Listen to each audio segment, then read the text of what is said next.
Si è svolto il 12 giugno 2025 presso il Centro Palladio a Verona Il potere del purpose intervista Pronext, evento gratuito dedicato alle aziende, focalizzato sul brand purpose, leva strategica per la crescita, nonché fattore di innovazione e benessere, coesione community e collante intergenerazionale.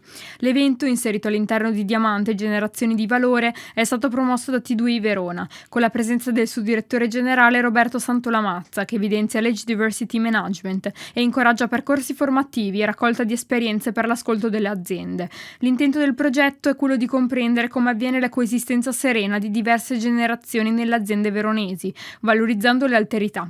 Protagonista dell'incontro è stato Pronext del gruppo Comtech, la cui socia Giovanna Bertonna ha raccontato il percorso di crescita dell'azienda dal lontano 2014, la quale si è specializzata nella consulenza per la pubblica amministrazione e il settore privato. Non sono mancati momenti di crisi, assopiti grazie ad una meditata ridefinizione dell'identità aziendale. Approfondite inoltre le buone pratiche adottate, basate su rispetto, collaborazione e fiducia e auto-organizzazione, e lo stretto legame tra purpose, profitto e prodotto.